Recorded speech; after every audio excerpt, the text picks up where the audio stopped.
Ya, kami buka ruang publik untuk Anda pemirsa. Silahkan berikan komentar pendapat www.anyustvmobile.com. Apa sih yang menjadi komentar Anda soal Capim KPK? Sudah benarkah proses yang dilakukan oleh tim seleksi calon pimpinan KPK? Saya ke Bang Ahmad Yani terlebih dahulu kali ya Bang Ege ya. Sebagai ceritanya mungkin supaya masa lalu. penonton kita, pemirsa kita semuanya paham ya.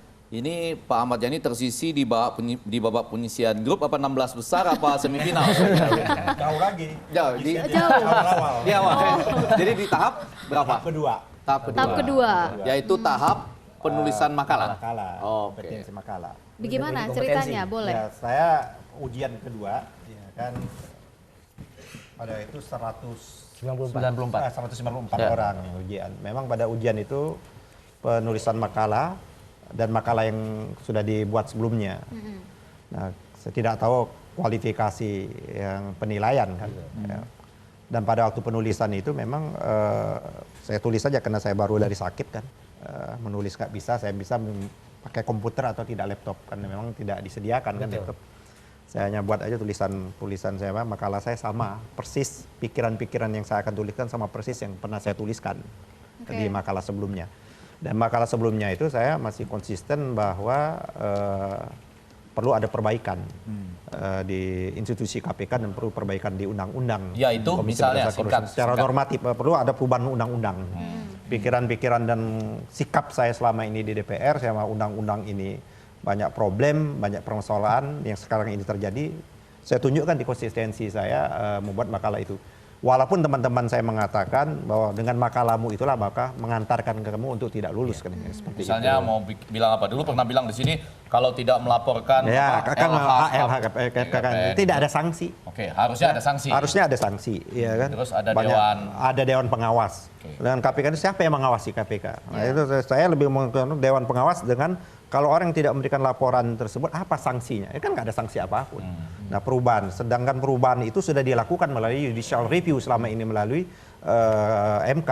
Nah saya mengusulkan terus ada untuk perubahan-perubahan undang-undang KPK karena banyak sekali titik kelemahan di undang-undang itu sendiri. Nanti kita mau tahu nih Rizka ya, yang menilai makalah ini kan katanya ada reviewer ya, yang akan menilai setiap satu calon dinilai oleh 3 professional readers. Gitu. Nah, seharusnya kan kalau kita makalahnya Ahmad Yani ini memang tidak sesuai dengan ini harus dijelaskan sesungguhnya. Sebetulnya kalau di dalam kuliah aja begitu.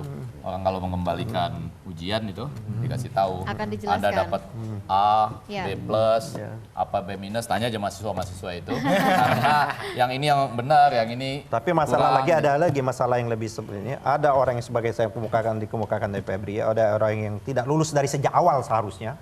Tapi dia bisa lulus dan sampai sekarang dia tidak lulus administratif. Yang HKPN tadi. Bukan administrasi syarat. Syarat itu kan ada di pasal berapa yang menyatakan 16 tahun ya kan di bidang hukum, 15 tahun. Terus menguasai di bidang hukum, perbankan dan keuangan. Ada orang yang tidak walaupun dia bekerja di KPK selama tapi menurut saya dia tidak memenuhi kualifikasi. Sedangkan itu juga pada waktu pengisian jabatan sudah dipersoalkan di Komisi 3 Pak Rudi itu pada pengalaman dalam pemberantasan korupsi. Iya, itu pun belum syarat. Belum sampai 16 tahun KPK aja belum sampai 16 tahun. Umpamanya gini, onta di Arab itu tidak bisa walaupun dia berpuluh-puluh tahun tidak bisa bahasa Arab juga, ya kan? Belum tentu juga orang di KPK itu juru bicara apa-apa dia mengetahui tentang menegakkan hukum itu walaupun dia berpuluh-puluh tahun. Tapi minimal onta yang di Arab tuh ngerti bahasa Arab. Iya kan? Oke, saya ke Mas Niko terlebih dahulu. Buktinya yang mengendarai pakai bahasa Arab yang ngikut. Dibatasi sampai makalahnya aja lah nanti ya. Silakan Niko.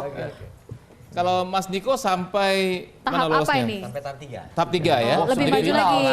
Waktu makalah lolos ya. Mungkin di kompetensi lah. Nah, kalau Mas Ahmad Yani ada teman-teman mengatakan bahwa karena makalahnya terlalu tajam, ini penyebab dia lulus. Kalau makalahnya biasa-biasa aja tuh gimana, Mas? Kalau saya karena 98 punya komitmen untuk pemberantasan korupsi ya, dari gerakan 98. Makalah saya beri judul yang isinya hampir sama dengan makalah yang awal. Jadi koherensi Indonesia sejahtera tanpa korupsi. Gitulah kira-kira. View-nya gitu loh. Judulnya sebagai sebuah tema gitu loh. Tapi itu sudah di tahap yang setelah administrasi uji kompetensi ya. Dan yang sampai di tahap ketiga gitu loh. Terus nggak masuk ke 19 besar itu gimana ceritanya? sebelum sampai situ saya mau kritisi tadi waktu di luar kita diskusi sama Bung Yani soal perpanjangan pendaftaran 1 minggu. Oh, Perpanjangan pendaftaran 1 minggu itu kalau menurut pasal 30 ayat 5 itu tidak ada ketentuannya. Hanya dibatasi 14 hari berturut-turut pendaftaran itu.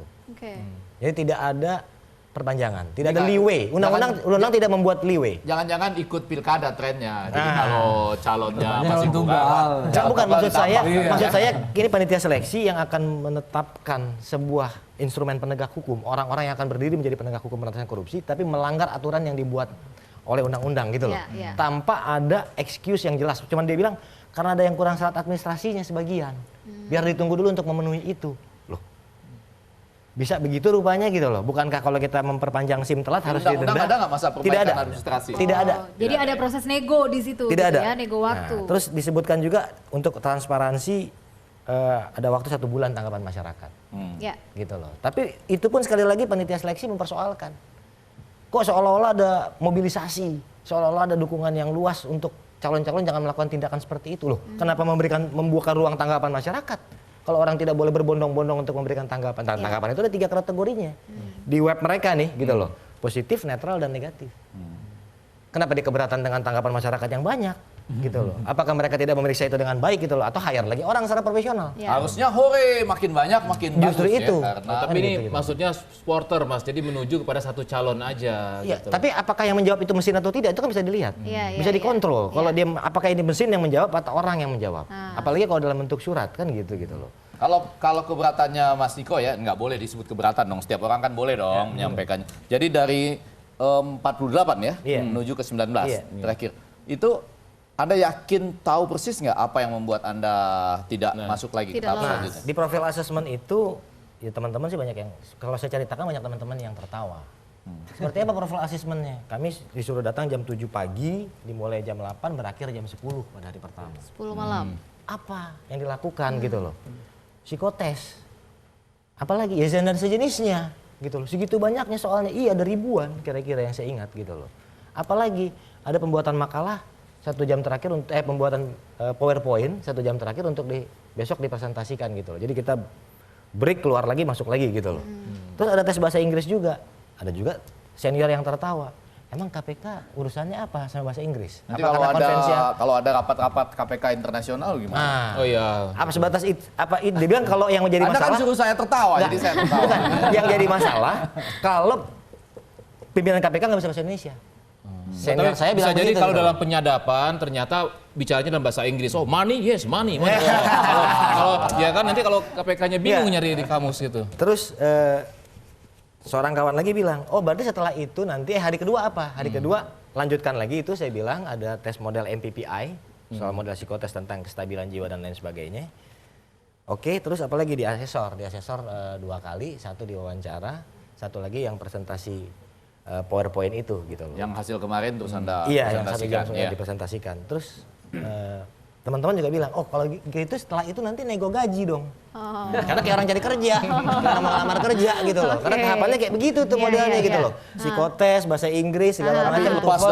Lepas dari proses yang barangkali sudah mulai membuat tertawa ini, saya mau agak serius supaya nggak kelihatan tertawa gitu. Ini luar biasa. Anda tahu persis nggak peringkat Anda berapa sehingga Anda tergusur dari 19? Saya nggak tahu karena tidak pernah disampaikan. Cuman begini, ada soal metodologi yang saya mau pertanyakan sebenarnya pada kesempatan saat ini gitu loh. Sayang ya pimpinannya nggak datang ya, padahal sudah diundang. Kami dikirimkan surat. Ada draft pernyataan di situ bahwa CV kami yang lolos 48 itu akan panitia sampaikan kepada kepolisian, kejaksaan, BIN, KPK, dan CSO yang ditunjuk, Civil Society Organization yang ditunjuk, dan PPATK dan Kementerian Keuangan. Satu, pertama pertanyaan saya, Civil Society Organization yang ditunjuk ini bagaimana mekanisme penunjukannya? Apakah dia pakai mekanisme lelang atau tidak? Kalau soal bicara korupsi, tahun 98 kita udah tembak-tembakan di jalanan mati gitu loh, soal ngelawan Soeharto, apa kurang hebatnya kan gitu. Ini lembaga belakangan adanya semua, jadi susah nanti kualifikasinya gitu loh. Itu satu hal. Yang kedua, di situ lembaga negara terlibat dan semua orangnya lolos. Kepolisian ada yang lolos, kejaksaan lolos, BIN lolos, KPK lolos. Civil Society ada berapa yang lolos? Nggak tahu saya. Ada jawaban? Dan Civil Society-nya nggak disebutkan apa. CSO yang ditunjuk tidak disebutkan Civil Society-nya organisasi A, B, C, D dan seterusnya tidak ada juga. Jadi tidak ada transparansi berarti di situ. Iya. Kalau ICW ditunjuk atau LBH ditunjuk, harusnya hari ini sampaikan. Kami bagian daripada CSO yang dimaksudkan oleh Bung Niko di dalam surat pernyataan yang dikirimkan oleh Pansel kepada Anda. Clear, publik tahu. Ya. Dan Anda dapat dana berapa, bagaimana mekanisme kerjanya. Ya, kita ke Mas Hinton ya, Komisi 3 DPR Mas RI. Iwan, boleh nggak sebelum saya ke Mas Hinton, ini ada 7 nama begitu ya, yang memang dikeluarkan, ancang-ancang, infonya adalah memang sosok yang layak begitu sebagai seorang calon pimpinan KPK. Menurut siapa dulu? Menurut? Nah, ini bocorannya. Ini Saya mau lihat pandangan dari bapak-bapak semua yang hadir pada malam hari ini. 7 nama ini gitu ya, yang digadang-gadang memang akan lolos. Saya lihat Mas Julius sudah geleng-geleng kepala, kemudian Mas Hinton sudah tertawa. Kita harus jelaskan bahwa News.pol mengambil ini dari beberapa sumber ya. Kemudian kita cantumkan di situ, bukan berarti nama yang tidak termasuk di sini nggak punya peluang. Tetapi sekiranya acara ini mengutip ini dan menampilkan ini, bagaimana kesan-kesan dan wajah Anda melihatnya. Tapi nanti tunggu dulu ya. Saya lihat ada wajah-wajah yang ini mewakili kesemuanya kan, ini ada kepolisian, ada kejaksaan. Mas Hinton. Tentang proses dulu, tentang proses dulu. Ya, apapun kita mengapresiasi 3 bulan sejak dibentuk tim pansel ini ya, sejak pertengahan bulan Mei. Nah tentu memang harapan kita adalah bagaimana pansel ini nanti bisa meloloskan orang-orang yang kategori nilainya itu minimal 8 deh, disampaikan ke DPR gitu. Kira-kira begitu ya, sehingga apa? Sehingga proses fit and proper test di DPR itu memang siapapun yang dipilih, orang-orang yang standar nilainya minimal 8. Nah, kalau dalam sekolah itu. Agak normatif, Chief. Jadi pertanyaannya adalah melihat proses yang sudah dipertanyakan tadi oleh beberapa teman kita, ada nggak inisiatif dari DPR untuk memperbaiki, karena ini kan belum sampai selesai. Misalnya memanggil teman-teman pansel untuk, kan ini belum selesai, mumpung ada kan hak itu juga untuk paling tidak memberi masukan. Selama ini kita pernah ketika pansel ini roadshow nih ke instansi-instansi lain. Kita mau panggil, tapi ya sudahlah, biarkan dengan independensinya. Nanti dianggap intervensi. Karena apapun kan hari ini DPR itu selalu dicurigai. Kita panggil pansel nanti dianggap kita nitip. Maka kita biarkan. Serba salah jadinya. Benar, kita biarkan. Ketika pansel datang ke BIN, datang ke Polri, kita mau panggil juga sebenarnya. Kita mau mempertanyakan mekanisme apa segala macam. Komisi 3 juga bisa berdasarkan masukan-masukan yang ada ini. Kan ini kan tidak dalam ruang hampa. Masukan ini dalam kerangka melaksanakan fungsi pengawasan, walaupun akhirnya itu bisa dipertanyakan. Bagaimana proses-proses yang ada seperti ini. Kok orang yang seharusnya tadi dikemukakan yang seharusnya tidak lulus menjadi lulus, ya kan? Yang seharusnya lulus tapi tidak lulus seperti itu. Dan ada yang orang-orang yang melanggar syarat administrasi yang ditentukan oleh undang-undang kok masih diloloskan seperti itu kan. Yang itu juga sudah dipersoalkan oleh Komisi 3 pada periode yang lalu, pada waktu pengisian jabatan. Hari pertama diumumkan, jadi hari ini diumumkan, besokannya langsung muncul di running text sebuah TV swasta. 6 orang terindikasi rekening bermasalah dan KPK membenarkan. Paginya dari sebuah radio swasta, 1 hari setelah diumumkan, 10 orang terindikasi kasus korupsi. 6 dari 19. Kemudian 10 dari 19. Sorenya PPATK menghadap Presiden. Sebagai end user PPATK menghadap kepada Presiden Republik Indonesia. Menyampaikan 10 dari 19 orang tersebut punya rekening bermasalah. Lantas apa kerja mereka kagak dianggap selama ini oleh pansel? Maksudnya sebelum 19 mestinya itu sudah tersaring ya? Ya kan sampai harus PPATK menghadap kepada pansel. Tadi saya sampaikan bahwa ada pernyataan saya tulis di situ nomor rekening semua dicantumkan, bikin pernyataan akan diperiksa oleh PPATK. Berarti ini ada persoalan yang cukup mendasar yang harus juga direspon oleh kawan-kawan komisi. Kalau memang itu betul banyak juga loh itu, berarti Mas Effendi, dari 19 nama, banyak juga dari 19 nama 10 kalau terindikasi itu proses banyak. ini. Berarti tinggal 1 saja di reject terus Presiden dapat 8 proses gitu. ini yang bisa nanti kita tanyakan ya, kalau kemarin pengalaman dari Bung Yani sebelumnya itu pernah menginikan ke pansel juga kan, memanggil tim pansel. Nah tentu kita juga akan menanyakan itu nanti. Kalau memang proses ini kita anggap tidak memunculkan orang-orang yang juga bermasalah, kan kita juga punya kewenangan untuk menolak seluruh calon-calon tadi kan gitu. Bapak-bapak, saya harus break terlebih dahulu. Bang Mas Hinton, saya mohon maaf, saya harus break. Pemirsa Anda jangan kemana-mana, News.pol segera kembali setelah iNews terkini berikut ini. Jadi artinya untuk pertanyaan yang itu juga mau dirahasiakan jawabannya? Oh tidak. Ya benar-benar Bung. Benar. Tidak. Moderasi sejarahnya juga boleh sudah dijawab. Enggak, dalam aneka talk show di banyak negara kalau ada bagian yang tidak boleh benar dijawab, juga. boleh juga.